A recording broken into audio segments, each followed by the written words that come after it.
disaster declaration issued by Governor Pritzker. Because of this order related to COVID-19 health concerns affecting the state and the city, the mayor has determined that an in-person meeting at City Hall with all participants may not be practical or prudent. All the persons and staff may not all be physically present at City Hall due to the disaster, and physical attendance at City Hall may be limited. To participate remotely during the public comment or the public hearing portion of this meeting, please join by phone at 1-470-241-4750, PIN 223-759-260 #. Thank you. Roll call, please. Alderperson Robinson. Hurt. Gilbert. Present. Swanson. Parker. Here. Poulos. Here. Healy. Here. And Mayor Tomes. Here. All right, public comment. Is there anybody out there wishing to make any public comment? Anybody signed up for this part? We don't have a sign up typically for the, is there a sign up? Anybody signed it? There's a sign up. All right.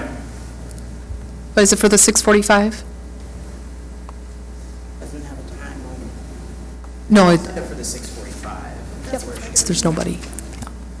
Thank you. No, all's good. All's good. Anybody else out there? Anybody virtual? Public comment? Hearing none, we will move on to the presentation.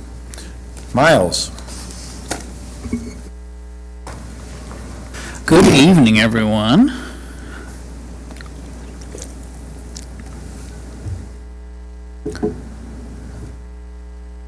All righty. So I want to preface this with 2 points. The first is I do want to make sure we do leave enough time for the second presentation, because I, for one, am very interested to hear what that one is all about.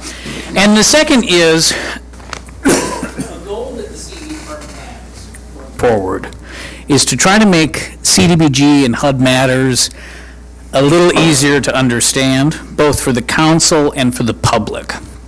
So this is our first attempt at some plain English CDBG talk, and we would appreciate some feedback from council members about how well we achieve good communication in this, all right? So just want to throw that out there at the start. So we're going to be talking about our 2022 annual action plan. Like, turn the thingy on. So a little recap. CDBG, what is it? We toss this acronym around every year, but what does that even stand for? It's a community development block grant, all right? So this is money that was authorized back in 1974 with the passage of the Housing and Community Development Act. Basically, the purpose of CDBG funds is to improve housing and expand economic opportunities for low to moderate income folks, otherwise known as LMI populations. The Department of Housing and Urban Development, HUD, is the federal agency that oversees this money, okay? This act, by the way, is the same act where like Section 8 comes from, and some of these other programs you might have heard of. It's all in there. It's in that mix. Now, Rock Island is what they call an entitlement community, and we have been an entitlement community since the 1970s, so pretty near the beginning of CDBG. Entitlement communities automatically receive funds from the federal government, so this doesn't go through the state of Illinois. It comes straight to us from Washington, okay? We are required to be HUD on the ground. So as an entitlement community, we have to operate as if we were HUD here, meaning that we have to follow all their rules, try to do what they would want to see done. We have some flexibility, of course, but it's important to remember that there's 2 parts to being an entitlement. You automatically get the money, but you also have to be HUD here, okay? Being an entitlement is not a forever thing. If you mismanage funds, hello, Alderman Robinson. If you mismanage funds or fail to comply with federal regulations, which can change over time, you can be in danger of losing this status. There are non-entitlement communities out there. Usually what they're doing is they're applying to get a state's share of CDBG funds, and they don't always get it year to year, right? It's competitive. Now, when it comes to CDBG and use of their funds, or use of those funds, You have to use the funds to accomplish a national objective, and there's 3 of them, okay? They're broad categories. The first and the most common is that you're supposed to use CDBG funds to benefit LMI persons or households, okay? So you're trying to help out folks who need help with the money, right? Another use or another national objective is elimination of slum and blight. So this might be tearing down blighted structures. That's certainly something we do here every year. We tear down a few houses using CDBG funds. And then the final national objective is urgent need. This one is very rarely used. A typical example of this might be that you'd have some sort of terrible natural disaster. Maybe you need to do a housing buyout scheme, because of a terrible flood or something. Not very often used. You have to make sure that when you're using funds, you're documenting which national objective you're meeting and clearly explain it in order to justify the use of the funds. Sometimes certain activities will be a mix of national objectives, and that's fine. Now, this is very important, and this is something that we've tried to talk about in the past, and we want to try and provide a little bit of a different way to think about it going forward. And this is the planning and reporting cycle that staff goes through over kind of a never-ending period of time, right, the CDBG funds. So at the top, you can see kind of community engagement and data analysis. This is all of the different stuff that goes into understanding who's in our community, who's an LMI person, what kind of services are required, what's our housing stock like. We kind of do that on a rolling basis, collecting and monitoring that information, but there's certain things we might do at only certain stages of the rest of the cycle, right? So some of you might be familiar with our impediments to fair housing studies that we do. That's kind of in this category. Every 5 years, we then do a consolidated plan. We usually abbreviate that to the CON plan, not to be confused with the comprehensive plan for the city, which is a totally separate thing. It outlines the general ways in which we are going to be using CDBG funds over a 5-year period.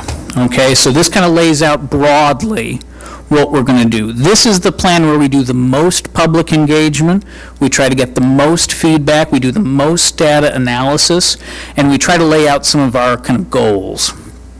Each year within that 5-year period has an annual action plan. That's where we specifically say what we're going to do in that given year and how much money we're assigning to the activities, right? So we're talking about the current annual action plan tonight. That's kind of where we're at. Occasionally, your annual action plans will need to be substantially amended, so that sometimes happens, sometimes it doesn't. It depends a little bit what might come up as a special project or what have you. At the end of a year, you file the Consolidated Annual Performance and Evaluation Report, otherwise known as the CAPER. HUD loves acronyms. It's part of why it's so difficult for us sometimes to communicate with the public about this, because we all talk in jargon. So that's what CAPER stands for. It's basically your end of year, did we do what we said we were going to do, what were the problems we faced, all the rest of that. Now, in the mix as well, sort of outside of the cycle, because it can come into play at any time, is what HUD calls monitoring. Basically, it's an audit. At any given point, it could happen every year, every other year. It could happen anytime. HUD will say, hey, we want to come and look at what you've been doing. We want to select a sample of your projects and evaluate whether or not you were following the rules, whether they made sense, and get some clarity if we have questions. It's not a good thing, it's not a bad thing, it's just a thing that happens. Perfectly normal. It's the same thing about auditing the city budget. There's always going to be a little something that's found, but you want it to be found so you can learn from it. Where are we in this cycle? So we submitted that 2021 CAPER not too long ago. Some of you will recall. We got comments back on the CAPER at the end of May, asking for some clarification on a few things. We will be submitting some comments here probably the end of the week.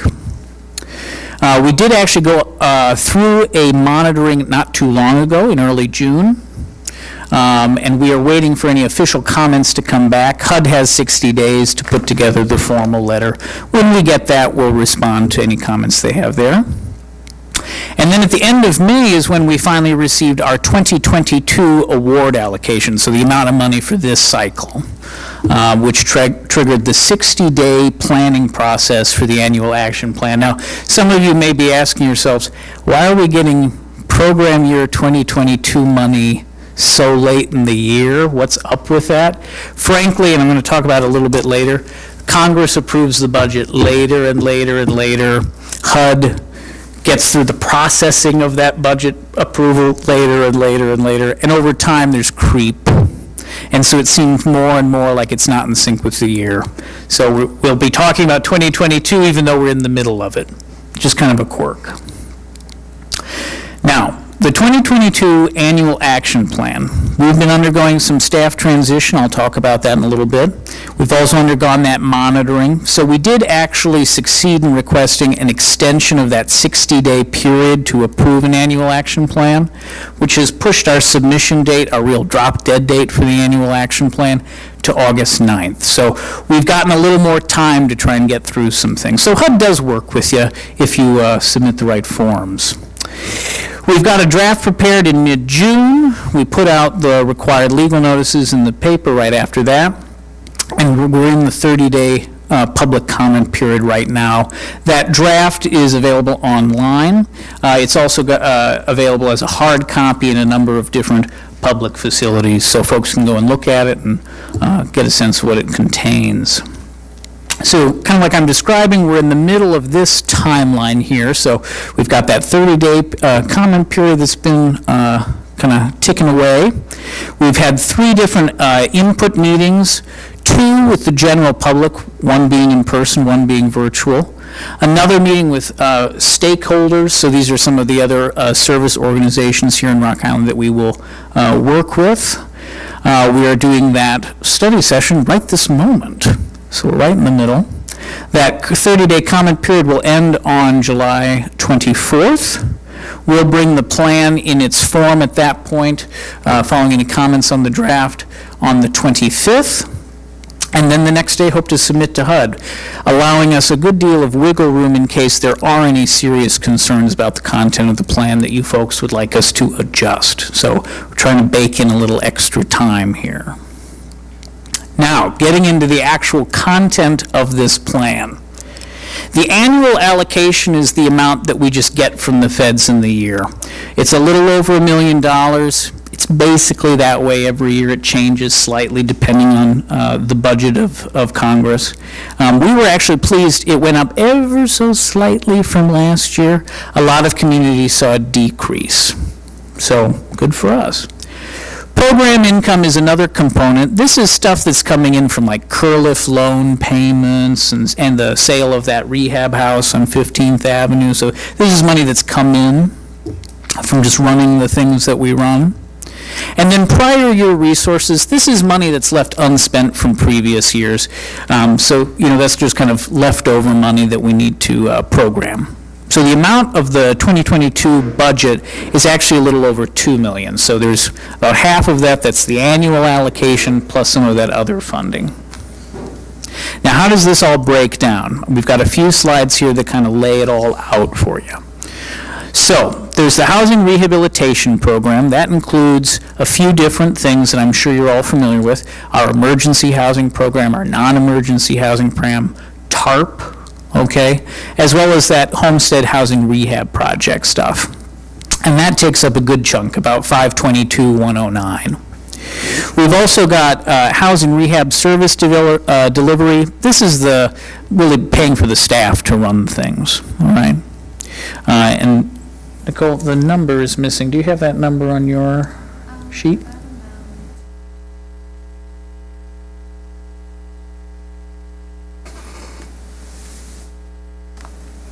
It's 199,000. 199? Okay, so that should be 199. I apologize for that. Demolition, this is that slum and blight clearance stuff. We budget enough for 4 to 5 housing demos. It's a little hard to say a hard number because they vary in cost depending on the size of the house, right? Public service, this is the 162 $335 that goes to MLK for their after-school and summer program expenses. So public services, it's important to note, unlike some of the other categories, is capped at 15% of the total. So that's the full 15% right there. Public infrastructure includes, of course, like sidewalks and things, but it also is public facilities in which government business is not conducted. So City Hall is specifically by the regs excluded from this, but we can do park improvements and other things. You can see here we're contributing $100,000 for the MLK building itself to get some repairs, some work up at Hauberg, as well as Dankman Park. Dankman Park is a smaller park, kind of nestled up against the expressway, but it gets quite a lot of use. Job creation is the final part here of the budget, about $533,116 going into this. This is basically Curliff. The last few years have been a little weird because Curliff hasn't been up and running, but in an ideal year, we would be trying to make 4 to 5 loans, creating 20 to 25 jobs, and those are jobs for LMI persons. Again, that low to moderate income benefit is what's at work here, okay? Program administration, this is kind of the set of other things that just come along with running all of this stuff. So some of our software costs, when we have interpreters come to things, when we're publishing notices, certain office supplies that are specific to the program. Occasionally we have to hire a consultant to help us with something more complicated. That's what this encompasses. And again, those 3 projects are ones that we're really looking forward to moving forward on. Dankman Park, again, if you go by there any given day, it's got a lot of traffic, and so it'll be nice to get some improvements done there. Few notes on the CED team itself that I really wanted to try to highlight tonight. I mentioned that we've been going through some staff transitions. That was part of the reason why we requested that submission extension from HUD. We've done a little reorganizing, and now we have what we're calling the Community Development Division. So a lot of the CDBG programming and management used to be tucked in with planning and zoning in the Planning and Redevelopment Division. Most communities used to be structured that way, but now have transitioned away from that model, separating CDBG and housing matters into their own team. We are following suit with that. And we have actually hired a new community development manager, Nicole, who's doing a fantastic job, along with our construction officer, Jeff Laxton, kind of getting up to speed on all of the different things going on with CDBG, and really trying to build up a slightly more focused team who can spend time really keeping on top of things here in the CDBG world.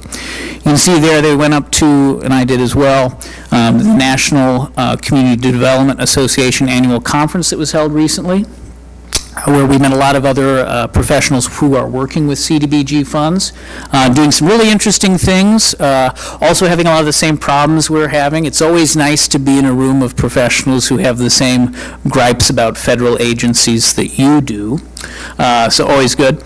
Our goal over time is to really become a team of experts who are not only knowledgeable about some of the technical aspects of HUD, keeping an eye on the regs and all the rest, but also able to communicate better about this stuff so that it's easier for, normal folks to understand, right?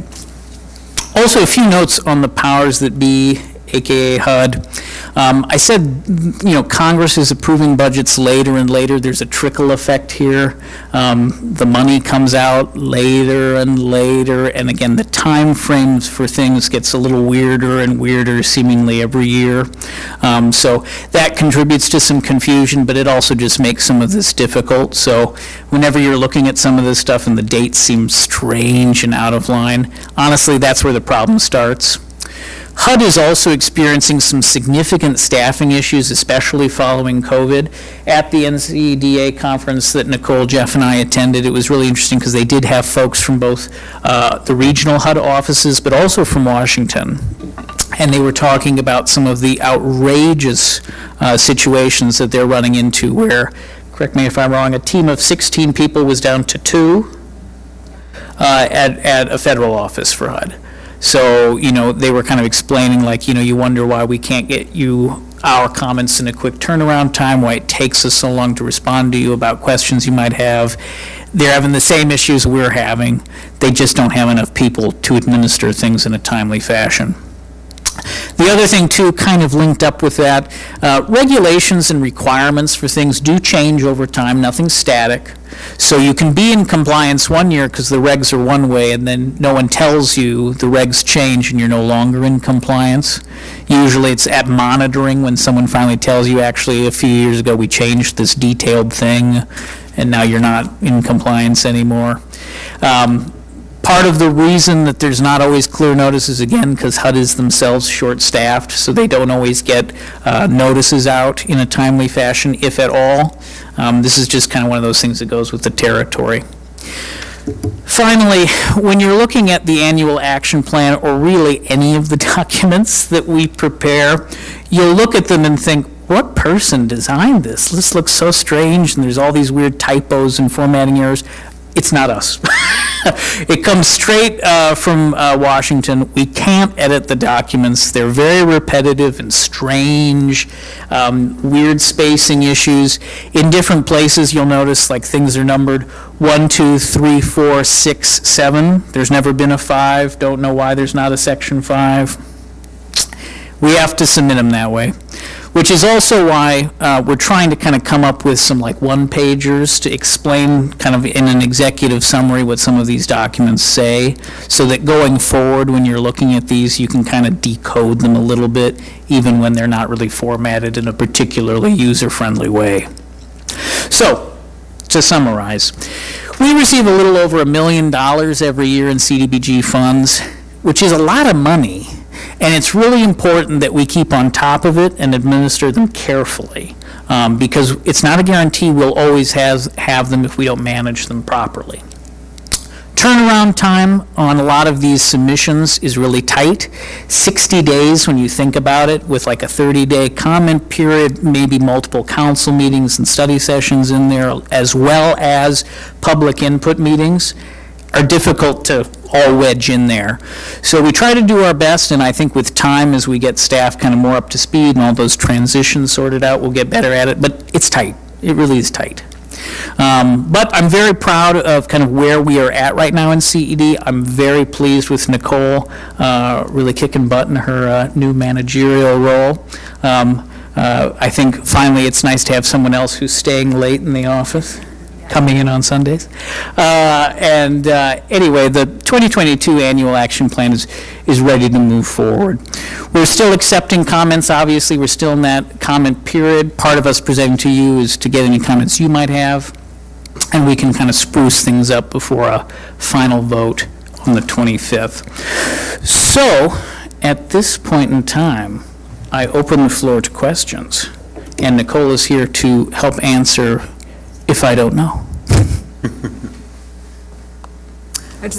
I have one question related to the national objective, the benefit to low to moderate income persons or households. Yep. So do we have like a number, like how many persons or how many households we have that meet that? So. Here, come up to the, Oh, you have to come up to the mic so they can hear you. What records. It's for the recording. Okay. Yes, in the annual action plan, in the draft, we do have it in there. So it should say 36. So currently, yep, so in our rehab program that we're working on, we have those 3 different programs. And so we set goals for how many of those we want to complete in those projects. No, that's not the Okay. question. I mean, like overall in the city, how many low to moderate income persons or households do we have in Rock Island? And does that compare to, like, I know when we got the census data, we have a 21% poverty rate.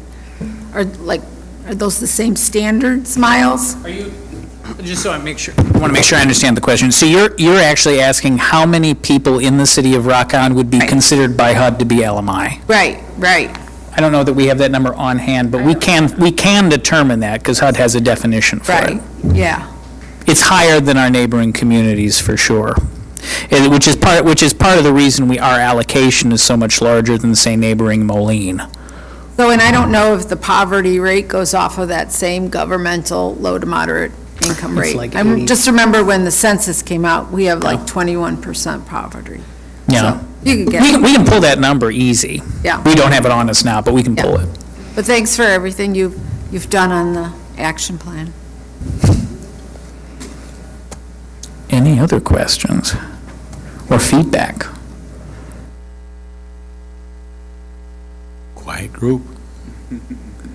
All right. Good? Any questions? All right. Going forward, I just want to remind the council, any feedback that we can get on trying to communicate some of this stuff a little bit more readily and plainly to people, we appreciate that feedback. It's important to us that folks understand kind of what this stuff is about, and it genuinely is kind of confusing. So we don't want people to be in the dark about it. We want them to be engaged with the process, and we hope moving forward, more people will feel like they can give their feedback and have a voice in this. So, Very good. thank you very Great. much. Thank you. All right, we have another presentation.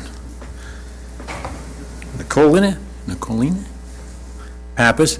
I don't know if the people outside wish to come in or not. They're waiting till another part of the Okay, that's fine. presentation, so, That's fine. do you have?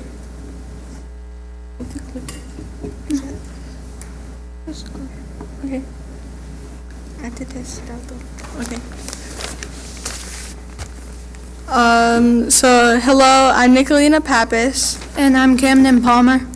We're here to talk to you about reducing single-use plastic in Rock Island by proposing that City Council pass 2 ordinances, one to tax all disposable checkout bags at 7 cents each, and a second ordinance to ban plastic straws. Thank you so much for allowing us to speak today.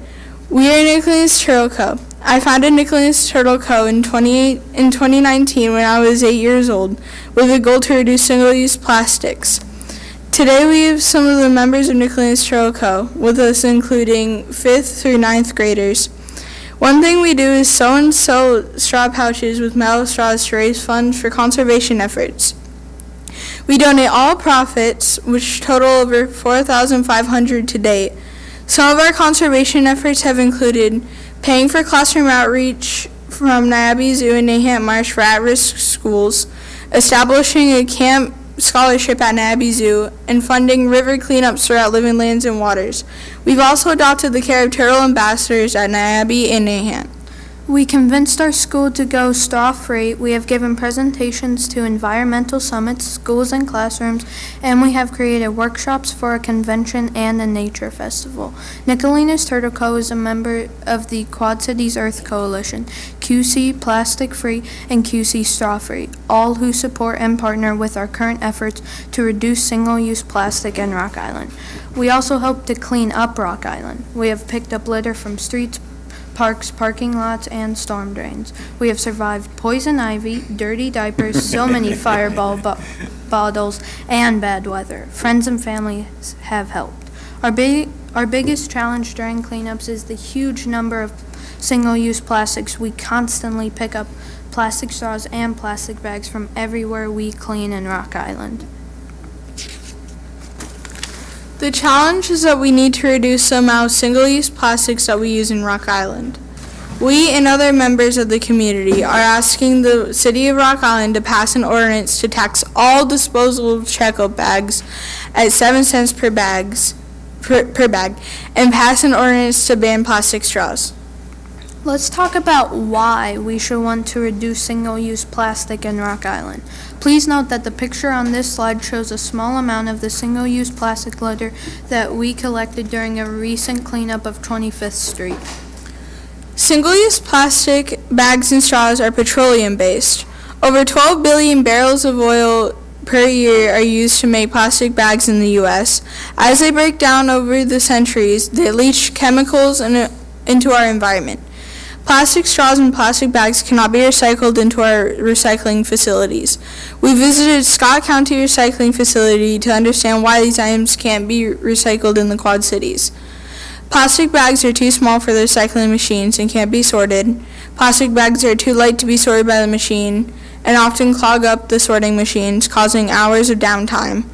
Even if plastic bags and plastic straws could be sorted and recycled in our facilities, plastic can only be recycled 2 to 3 times before its quality degrades and it cannot be recycled again. As a result, plastic bags and straws wind up in landfills, along streets and rivers, and in the trees along Black Hawk Road, hence the picture on the slide, among other places throughout Rock Island. We often hear that plastic takes 500 years to decompose, which isn't true. Decompose is misleading. Plastic never really decomposes in 500 years. It only breaks down into microplastics. Microplastics are pieces of plastic that are the size of a sesame seed or smaller. Plastic releases harmful chemicals, likely ending up in water and food. They can also harm generations of wildlife by being ingested or strangling. Studies estimate that people could be ingesting an equivalent of a credit card of plastic per week. The Mississippi River Cities and Towns Initiative is an association of United States mayors, including Rock Island's mayor and other Quad Cities mayors, from cities along the Mississippi River. Last year, the MRCTI, in partnership with the United Nations Environment Program, National Geographic Society, and University of Georgia, launched the Mississippi River Plastic Pollution Initiative, where volunteer citizen scientists from local communities recorded data on the state of plastic pollution at key sites along the river. They were kind enough to pull the data for the Quad Cities area for us, which showed that over 75% of the litter documented in the Quad Cities was plastic. We have seen firsthand this high percentage of plastic litter during our cleanups in Rock Island. When we first decided to propose ordinances to Rock Island, we did the logical thing and reached out to Chad Progracki, local hero of Living Lands and Waters. It was actually Chad, along with our contacts at the Mississippi River Cities and Towns Initiative, who suggested we investigate the successes of bag taxes as opposed to bag bans. Chad had seen firsthand how checkout bag taxes had reduced the single-use plastic litter in other cities. Chad couldn't make it here tonight, but we were told by him and Living Lands and Waters educator and Rock Island native Mike Coyne Logan that they completely support our efforts and pass these two Rock Island ordinances. According to Mike, every minute worldwide a garbage truck of plastics enters our oceans, and 90% of that plastic originates from the world's rivers. These plastics are having a negative impact on both our rivers and oceans' health. 1 million seabirds die every year due to plastic debris, and 100,000 marine animals die every year due to this debris as well. This is why Living Lands and Waters supports any efforts to curb the potential plastics that can end up in these important and vital ecosystems. Living Lands and Waters, with the help of thousands of volunteers, has removed millions of pounds of plastic debris from our nation's river systems. We have seen firsthand the magnitude of the problem in our rivers. He sent these pictures as an example of what they see. What is significant about the number 584? 584 is the number of straws used by a person in a year. This number can include regular drinking straws, coffee stirrers, straws on juice boxes, or cocktail straws.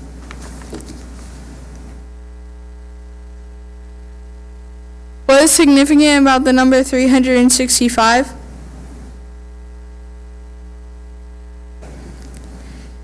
$365 is the number of plastic bags used by the average American each year. We thought we'd show you 365 bags.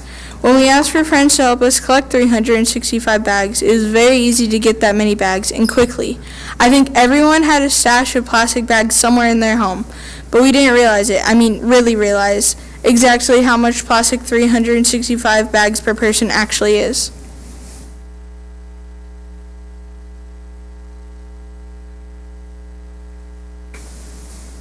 Now we come to the number 1,048,574. That's how many descendants the average person will have in a little over 500 years, which is one estimate for the time it takes plastic to completely break down into microplastics. This is how many of your descendants could be affected by your single-use plastic decisions today.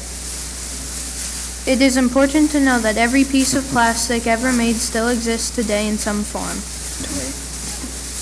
You can come up front, if you need to come up in If you the wanna center, come you're up- more than welcome. If you want to open that door? You want to come up? Oh, us? Or You can see the pile. don't want to go in? Got there, Moses? There you go.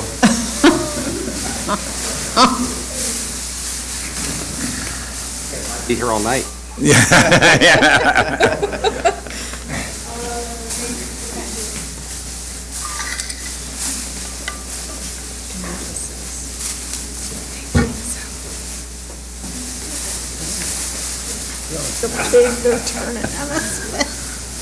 Isn't that something? Who would have guessed? These things I use. It's still unrolling down there, back there, isn't it? Oh, it's not halfway.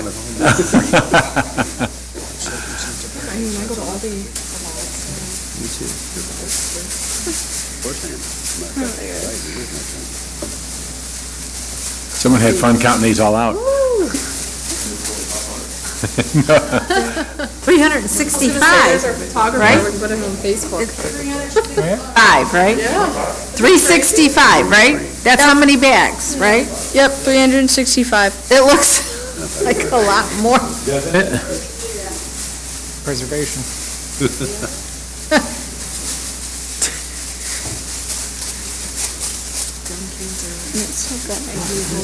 I'm gonna have to read myself.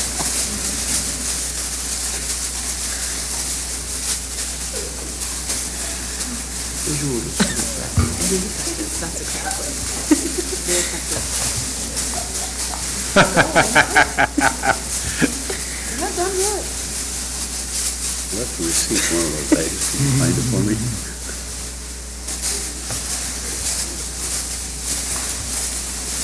File's gonna be bigger than this little one here. It's exactly, it's gonna be taller than she is. That's a lot of bags. Yep. 365, so I'm told. The 356, I'm not sure. This is an example of, like, That is amazing. plastic bags the average person uses. I use those for my students. It is still going.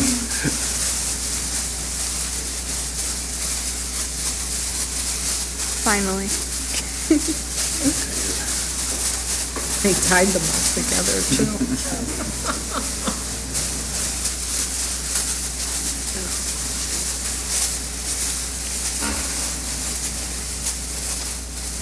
Don't pay attention to me. Pay no attention to the I didn't say that. And very near. Oh, don't stop now. Yeah, they say- PVC pipe that they've got it Oh, all. it's tied at the very end. It's tied at the end. Wow. That is very Very, symbolic, very good Impressive. symbolic. a picture. Just one person in a year, Yeah. The pictures. one average were- Yeah. person per year. Well, one shopping trip and you, That's right. 7 to 8 bags. Do Hy-Vee curbside, it's like they put one banana in one bag, you know? Okay, you can go. Wow. Great observation, great. Why we should ban plastic straws. Please note that this picture shows just a small portion of the plastic straws recently collected from 25th Street. We have already seen that plastic straws are an issue for Rock Island. Here's why we think banning plastic straws is the best solution. Straws are not essential for most people. For most people, they are a convenience, not a necessity. We asked our school to go straw-free, and they did, and clearly we survived. There are multiple districts within the Quad Cities that are straw-free, as well as across the country. This is not a ban on straws, just the plastic ones. There are many affordable, sustainable alternatives out there. Inside your beautiful new reusable shopping bags, we included some alternatives to plastic straws. Because we are personally not a fan of paper straws, not that there's anything wrong with paper straws, we wanted to show you how easy it is to find better solutions. Oh my god. In addition to the amazing straw pouches with metal straws from Nicholas Turtle Co., you also have samples of eco-friendly straws made from sugar cane, some kind of cookie product that tastes delicious.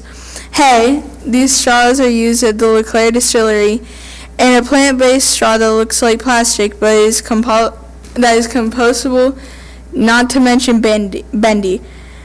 The wrapped straw that you have is sturdy, plant-based from Healthy Harvest in downtown Rock Island. Many larger chains are already making this swap in locations where plastic straws are already banned, or have goals to do so in the near future. Local establishments are already successful making the swap to non-plastic straws. Healthy Harvest, the distillery in LeClaire, and Cool Beans. We know that eliminating plastic straws is not going to solve the single-use plastic problem, but that it would be part of the solution, and it will have an impact on litter in Rock Island. Not to mention, it's the right thing to do. Plastic straws are used for such a short amount of time and remain in the environment forever. We need to start here. Here are a few questions we've received regarding the banning plastic straws. Will there be supply chain issues for non-plastic straws? In this current environment, there are supply chain issues for all restaurant supplies. We've received feedback from Rock Island businesses that a larger regional supplier sometimes has difficulty keeping non-plastic straws in their inventory. We've reached out to 2 regional suppliers and hope to better understand the situation soon. Meanwhile, we've researched online. We have also contacted a manufacturer directly, and they have assured us that they are not having supply chain issues and see that there are many reasonable alternatives to plastic straws available through other sources at this time. Chad from Healthy Harvest, Healthy Harvest has also offered to talk to any small business who is interested as to how he sources his plant-based straws. Will this cost a restaurant more money? Not necessarily. There could be a small increase in the cost of non-plastic straws, but the other communities have explained the solution can be as simple as not offering a straw unless it is requested. This will greatly reduce the number of straws that are used. Why are we targeting single-use plastics? We understand that plastic straws are only part of the problem. However, they are completely unnecessary when there are so many alternatives available. This doesn't make sense to spend 10 minutes with a plastic straw that will last forever. Now let's talk about why we should tax disposable checkout bags at 7 cents per bag. Please note that this picture shows just a small portion of the plastic bags we collected on a recent Rock Island cleanup. What exactly is a disposable checkout bag? It is defined as a bag that is provided by a store to a customer at the point of sale for the purpose of transporting food or merchandise. This does not include reusable bags that you bring with you. Please also note that this picture was from a very recent downtown cleanup in Rock Island. We found plastic bags in every storm drain we checked. We are often asked if plastic bags are so bad for the environment, why not just ban them? We need to change habits and reduce the overall number of single-use bags, not just the plastic bags. Reusability is key. Banning plastic bags has been shown to produce a huge increase in using paper bags, which, though biodegradable, take about 10% more energy and 4 times as much water to produce as a plastic bag, not to mention the trees for material. Increasing the use of paper bags is not the solution. Bag taxes are more effective with retailers as well as customers. There are examples where some retailers refuse to participate in citywide plastic bag ban, or more typically began supplying slightly thicker single-use plastic bags to claim reusability. Chicago was an excellent case study for this, where they initially banned plastic bags, then switched to taxing all single-use bags with incredible participation from retailers. The tax was shared with the retailers to help offset any costs they might have. Cities across the United States have started to tax single-use bags with documented positive results of 40 to 75% decrease in the use of disposable checkout bags. We will be joining other cities within Illinois who have already implemented a bag tax, including Woodstock, Edwardsville, Oak Park, and Chicago. Evanston just proposed replacing their plastic bag ban with a checkout bag tax, and Batavia and St. Charles have also proposed bag taxes this summer for their cities. The small tax, typically ranging from 7 to 10 cents per bag, is a proven successful deterrent to using disposable bags. Using reusable bags, using fewer disposable bags in a trip, and skipping the bag altogether, our behavior changes are increased where bag taxes are in place, resulting in significant decreases in disposable bag use. Many retailers within a Rock Island with a Rock Island presence are already making strides to reduce single-use plastic. Hy-Vee, Walgreens, CVS, and Dollar General are members of Closed Loop Partners, which is dedicated to finding alternatives to the single-use plastic bag. McDonald's is working towards the goal to reduce plastic bag and guest packaging that is hard to recycle, is not needed for safety or functionality, and is likely to leak into the environment, such as straws, plastic bags, and cutlery. Healthy Harvest is a great example of swapping plastic bags and straws in an affordable way. They are so often told by customers that Rock Island needs these responsible measures in their retailers. The tax is not meant to be a revenue generator, but a means to decrease the use of disposable checkout bags, resulting in less plastic pollution in our city. Fee sharing. Sharing a small portion of the fee with retailers, we are suggesting 2 cents, helps to offset any costs they might encounter to participate in this campaign, as well as makes them an active partner in this effort.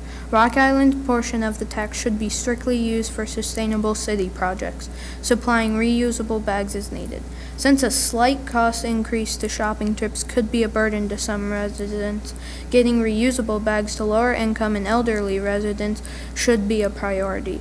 Exemptions should be made. WIC and SNAP customers must be exempted. Exemptions should also include thin film bag for fruit, bakery, deli, bulk, and meat items.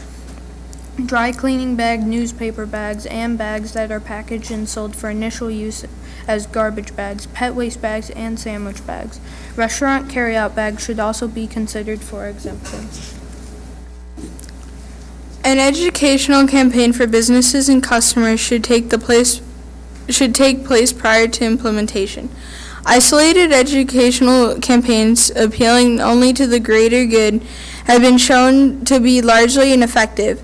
However, educational campaigns paired with ordinances have been shown to be very effective. We suggest that Rock Island coordinates the implementation with a bigger conservation event like Plastic Free July and Eco-Friendly February. Highlight Rock Island as a sustainable leader within the Quad Cities, with efforts in place to reduce the litter and plastic pollution, while funding conservation programs to further make Rock Island a community of choice and a community of solutions. Because who doesn't love solution finders?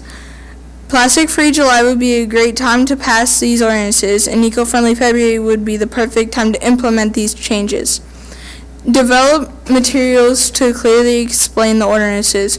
We've included some materials from other campaigns as examples. We would need materials for both businesses and customers. Utilize the QC Chamber of Commerce, including downtown Rock Island, to connect to businesses. Here are some more questions we've been asked. Have local businesses provided input? We spoke to the Quad Cities Chamber of Commerce and had their full support. We've also been working closely with Hy-Vee. Though they choose to remain neutral on the decision of taxing checkout bags in order to not be involved in the city's politics, they consider sustainability to be their cornerstone and have been incredibly helpful in identifying regulations that help to shape the bag tax ordinance proposal. They hope to continue to be an active partner in this process. We have heard from other businesses and have incorporated their feedback into our efforts. Will this drive customers to shop in neighboring communities?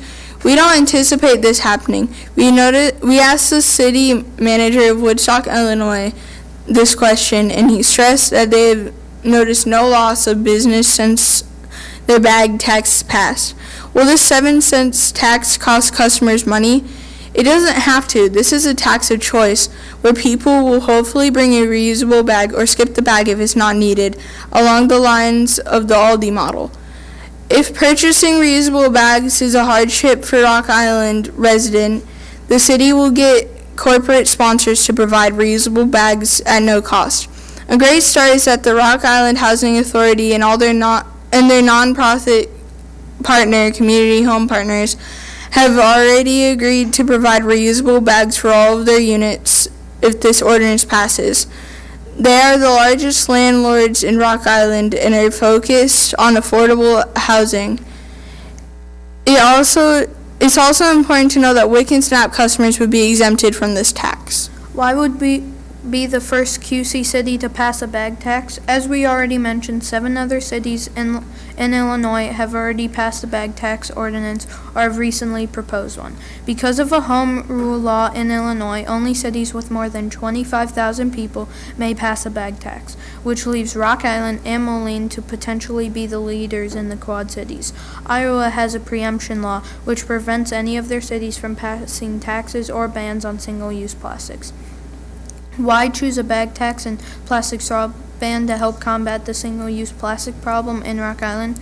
There are many great solutions out there that will help combat the single-use plastic problem, like replacing recycling cans in park, banning polystyrene, or replacing refillable water bottle station at sports fields, but our research has shown that our 2 proposed ordinances are the most effective for citywide solutions. They will have the greatest impact across Rock Island, not just in one part of it or with a small group of residents. Another thing to consider is that the city's portion of the 7-cent tax might be used for some of these more limited solutions in the near future, like the water bottle stations, downtown ashtrays, or public recycling cans.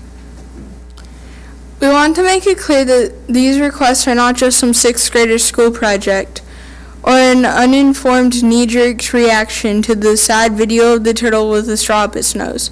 We've seen firsthand the single-use plastic waste and litter problems in Rock Island and are well educated on the damage it can cause to the environment, wildlife, and us. We've eagerly taken guidance from and incorporated essential feedback from city leaders, the QC Chamber, small and large businesses, local and global conservation experts, and restaurant suppliers.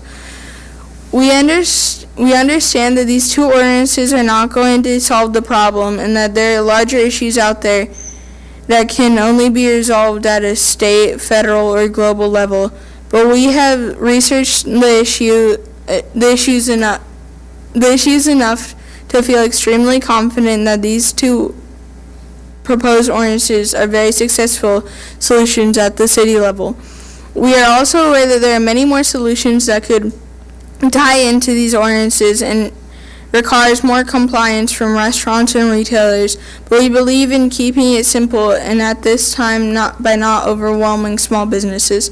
These 2 ordinances would be the best start to reducing the overall use of single-use plastic in Rock Island.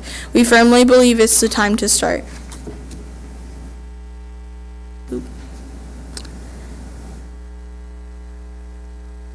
Thank you for allowing us to speak with you this evening. We know your time is valuable, and we hope we made the most of this amazing opportunity to be heard by our government leaders.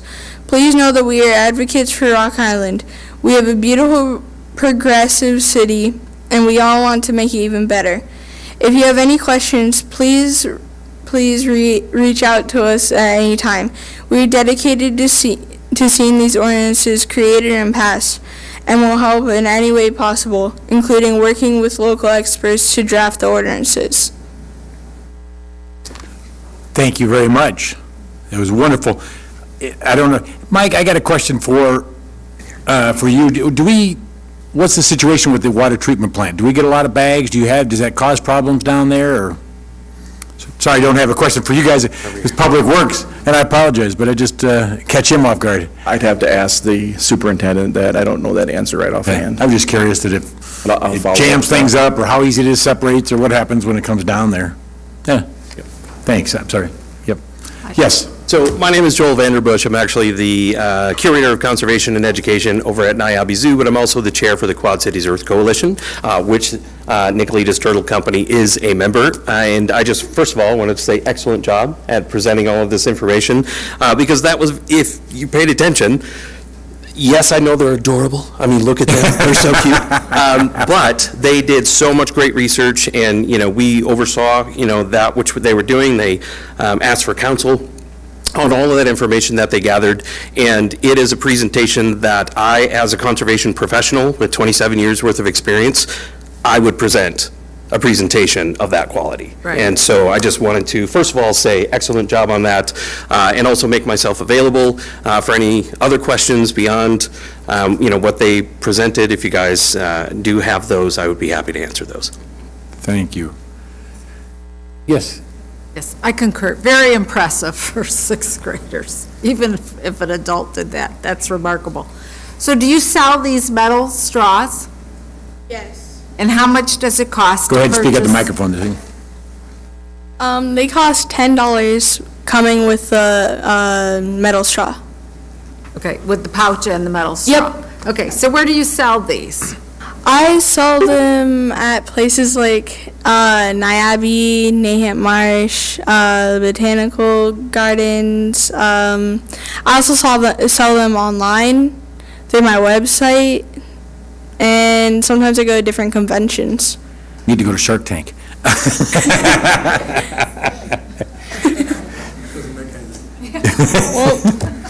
Yeah. Well, I think some of these companies ought to be selling agree. them for her, I agree. Hy-Vee, the restaurants, they should have a supply right there. Well, That's no, great. if you want a straw, $10 for your, reusable metal straw.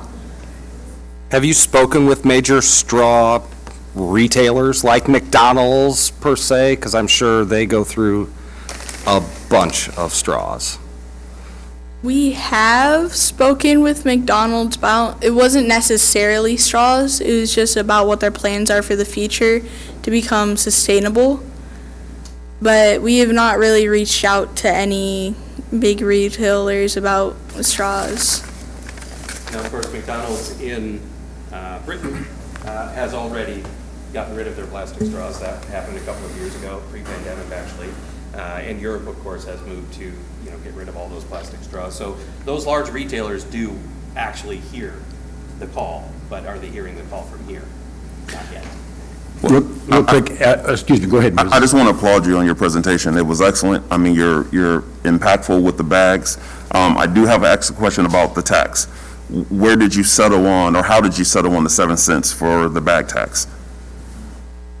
I think we just noticed that other cities were thriving with the 7 cents tax instead of like banning them and doing 10 cents or something. So that's how we settled on the 7 cents tax. Okay. If I remember part of the presentation, they found it between 5 and 10 cents, and so that's obviously the average between those is what they saw, but Is it a concern that we would be asking people to spend more money in a time where everything is increasing? As an example, I can buy straws for .0065 cents a straw currently. If I were to buy the same paper straw, it's 5.4 cents per straw. So that's 1,000% markup on something we use every day. Is that a concern? Not exactly. Like we said earlier, you can, restaurants can only hand them out when asked for, because that would also save initial money, which would possibly give them even more money and save them even more money. And just to remind us, it is still just a straw, right? If it were that we were asking to buy. if you could be in the microphone just so people can Yeah, hear. certainly. Certainly, if we were asking someone to buy a $10 straw, that would make a significant difference, and obviously that's with a reusable bag and a cleaner and a metal straw and everything like that. But to the common user, of course, yes, paper straws or those that are made of other sustainable materials, they might have a smaller increase, because the fact of the matter is you can't compete with plastic when you're coming to raw cost. I mean, and that's why restaurants do it. That's why they still use polystyrene and all of that, because it is produced at such a cheap rate.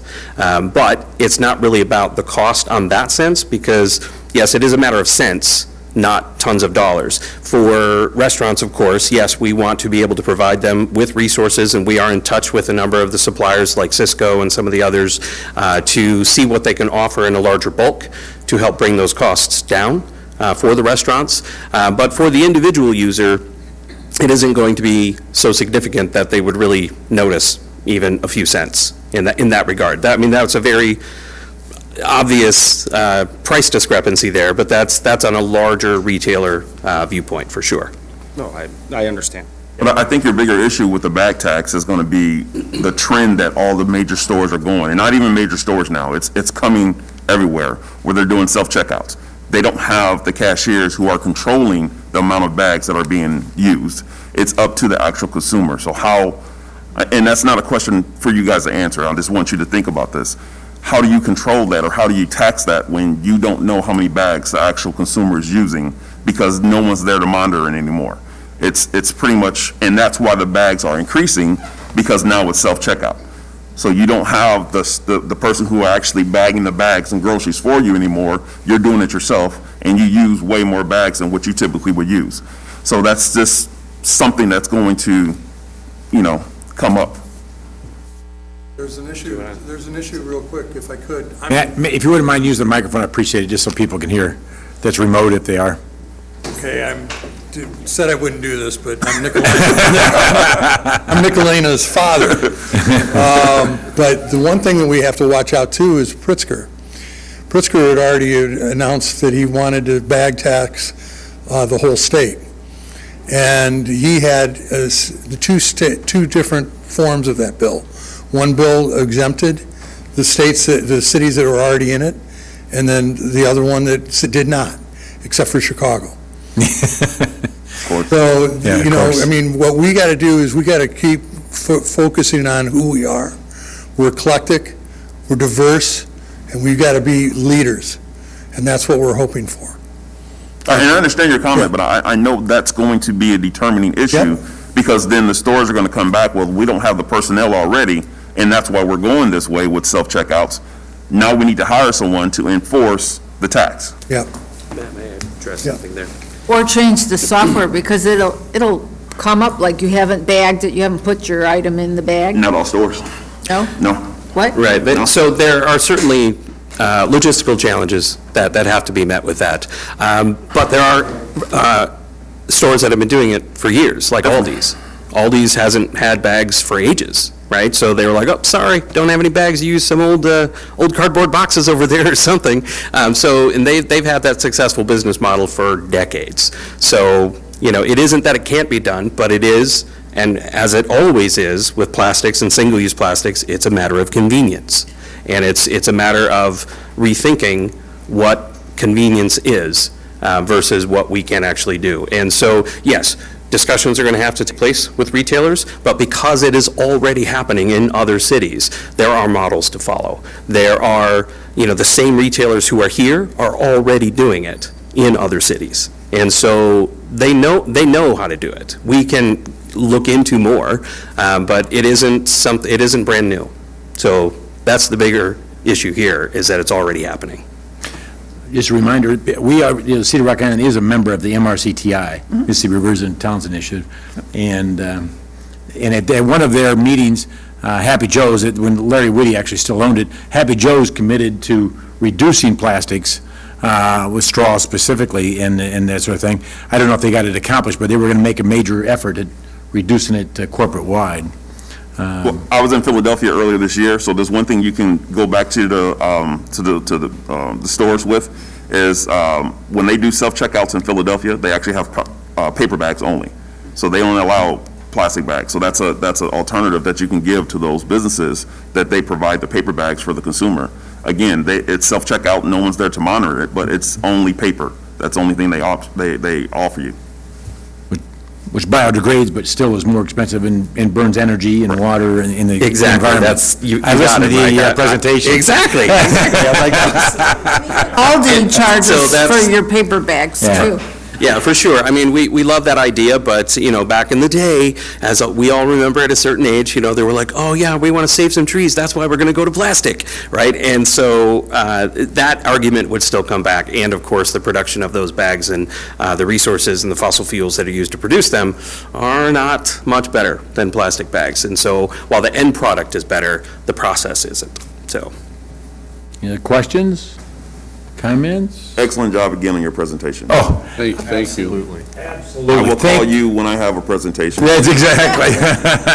Thank you. Your parents should be proud of both of you and parents. And I got to commend everybody that's back here and your support behind you. As Nicole's learning and everything else, it's not a one-person show. It takes a team, a lot of research and everything else. And so thank you, everybody else in the audience that working on this. And it's great to see, I'll say the younger generation compared to me, I guess, is getting involved, being passionate about this stuff. It is the future. Your kids are 100% of the future, and these is part of the future. So thank you very, very much. I would like to say one final thing to continue on that. I mean, that is something obviously we know at the zoo because she was one of our former zoo camp kids, right? And to be able to be motivated by things that she learned in our zoo camps to take those action steps, that's everything that we try to do at the zoo. And with the Quad Cities Earth Coalition, you got to remember that coalition is dozens of conservation organizations right here in the Quad Cities. And so while not everybody could be here tonight, we're certainly here to represent all of those organizations in their support of this as well. Absolutely. I know Chad, when if those who were here, Chad had a fundraiser down here at Shreveport Park about a month ago or so. He's collected 12 million pounds of trash, 12 million pounds of trash just in the waterways. And once again, part of the presentation, and there, talk to Chad, 70% of that's plastics. And so you think it's 70% of 12 million pounds of plastic. That's a lot, and that's a problem. And and that's just Chad, let alone all other groups out there trying to clean up and do their thing. And so it's a major issue. There's no doubt about it in the future. And I know they did these, I keep saying the young children, and I apologize, but did a lot of the research, if not all of it themselves, and called these corporations and wrote to them. And so I commend you. That's not easy. It can be very intimidating. And so thank you very, very much for digging in and answering the tough questions.